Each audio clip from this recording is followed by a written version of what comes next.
Hey guys, Mo Morales here, and I'm going to attend a local camera store's Sony's event. So the last couple of days, yesterday and today, the weekend, Saturday, today's Sunday, they are hosting Sony, and Sony is in-house offering some of their services at a good price. So they're charging $10 to get a camera and lens cleaned, 2 cameras cleaned, 2 lenses cleaned. So I signed up for the whatever you want to call it, and I'm here to get my stuff cleaned. I don't go in, well, I'm not scheduled to turn my stuff in for another 12 minutes. So I figure I start here in the car and capture some footage here on the iPhone 14 Pro Max using their cinematic mode. I'm using it at f5.6. Let me know what you guys think.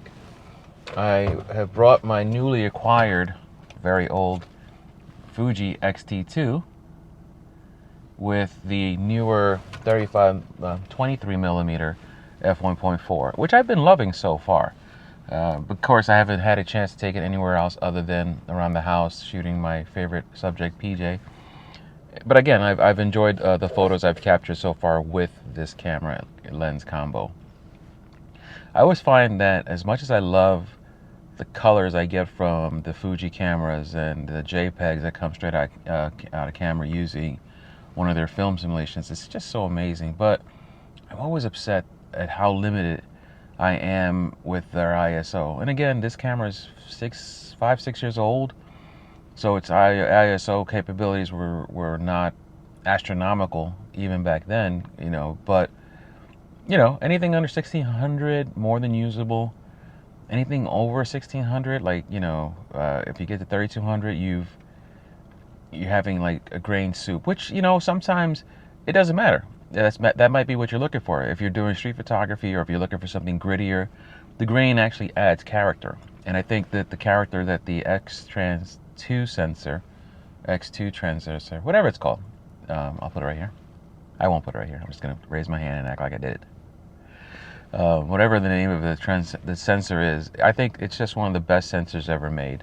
I think it's up there with the Nikon D700 and something in that ilk. I really enjoyed it. So what do you guys think about the X-T2? Have you gone so far past it that you can't look back at it and think fondly of it? Have you become so technically advanced that the sterile photos that come out of your X-T4s and your Sony A7 IVs and your Canon R5s, R3s, and Nikon D6 and Z6 and Z7 IIs, that the old world has, something you've forgotten and moved forward?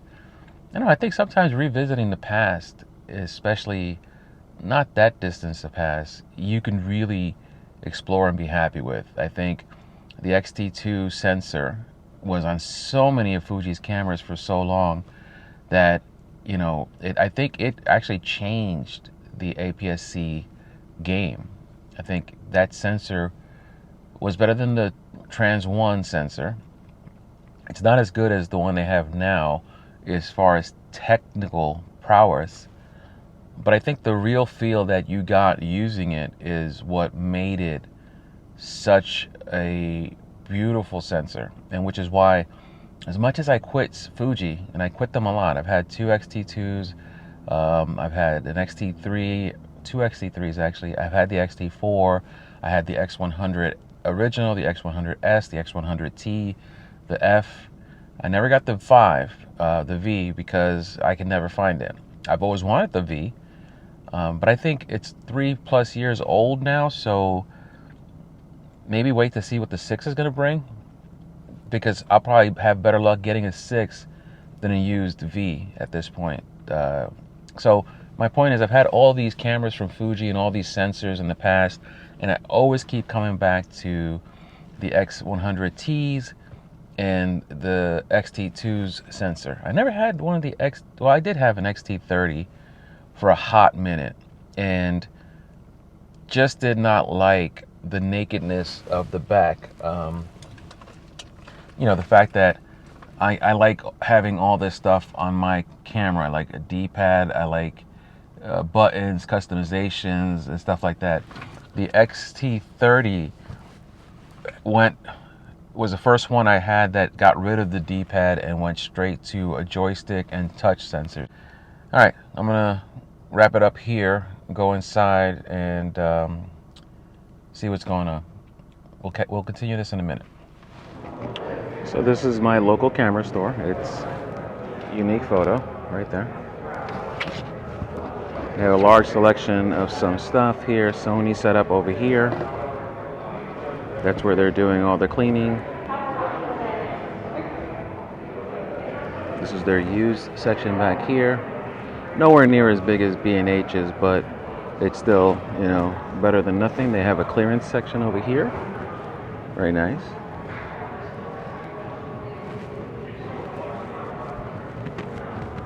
They have their rental department back here.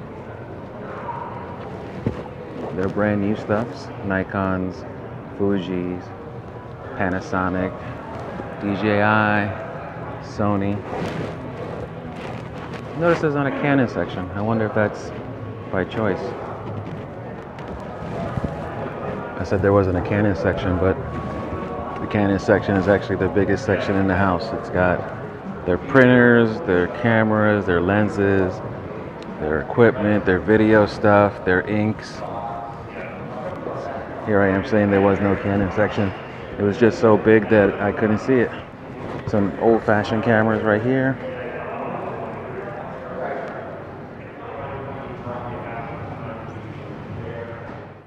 Hey guys, so I just wrapped up getting my lenses cleaned inside Unique Photos. Unique Photo, there's no S at the end. And it was a good experience. Spent about 40 minutes. There was one person doing the cleaning. There were a couple bodies before my two lenses. And I found that they did an amazing job. They actually picked up some dust and dirt from the interior of the back of one of them. I dropped one of them onto my bag, but so there wasn't any physical damage, but the impact kicked up some dirt, which I knew fell into the back, and they were able to get that dirt out of it. So that makes the 200 back on par 100%. And I paid $10, where normally it would be $75 per lens or something like that to have them clean it for you. And again, I paid $10 and I got a $10 coupon. So when I go back to the store, I could cash in my $10 chip, and I've saved $10 in the process. So basically, I got my stuff cleaned for free-ish. No, I got a $10 coupon, so it was more than a fair trade, and that's that. But I'm gonna head home now, and actually just maybe enjoy some time with the lenses. Omar brought back the camera. I was in there with him. I didn't videotape him because it's not time to videotape Omar. It's time to just relax and hang out like friends. And that's what we did. Until next time, thanks for stopping by. It's your buddy Mo. Be good.